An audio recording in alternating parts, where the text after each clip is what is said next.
Jelajahi cara baru mendapatkan informasi. Download Metro TV Extend sekarang.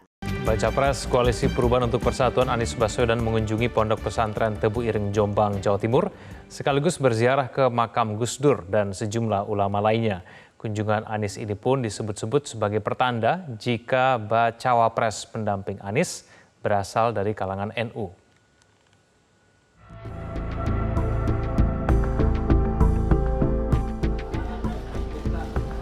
Kedatangan Anies Baswedan langsung disambut pengasuh Pondok Pesantren Tebu Ireng, Kiai Haji Abdul Halim Mahfudz atau Gus Kikin, dan menggelar pertemuan singkat di dalam Kasepuhan.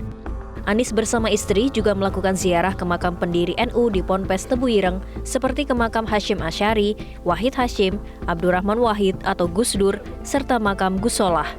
Mantan Gubernur DKI Jakarta ini menyebut berkunjung ke Pondok Pesantren Tebu Ireng terasa seperti pulang ke rumah lantaran pernah menjadi santri di Pabelan, Jawa Tengah.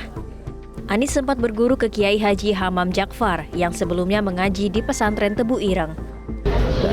Pak Hasyim ini adalah bonggolnya yang memulai dan yang menjaga bagaimana umat Islam di Indonesia itu bisa menjadi pembawa ketenangan, keteguhan, dan di masa kita dalam ujian menghadapi kolonialisme, beliau dengan resolusi jihadnya itu membangkitkan semua untuk melawan kolonialisme.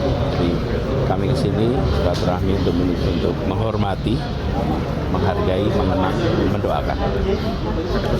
Selain sowan ke tokoh penting di Jombang, Anies juga menyempatkan diri bertemu Ibunda Ketua Umum PKB Muhaimin Iskandar, Nyai Haji Muhassona Hasbullah.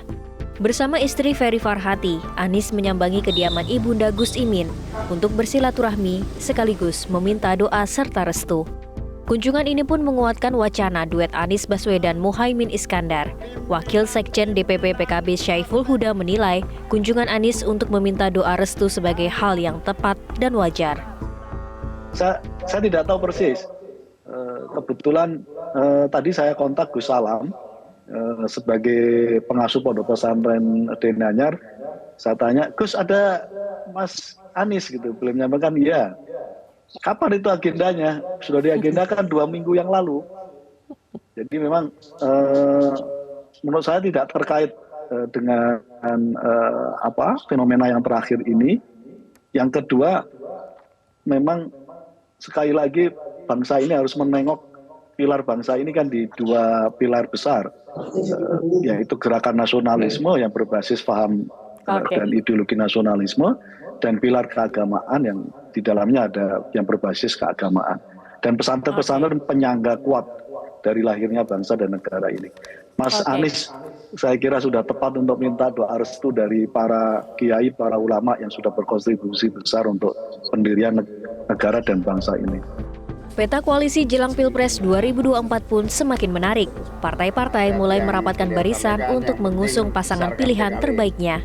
Koalisi bisa bertambah atau berubah, namun memilih pasangan baca pres dan bacawa pres yang bisa membawa perubahan dan kebaikan bagi bangsa ini adalah mutlak. Tim Liputan, Metro TV.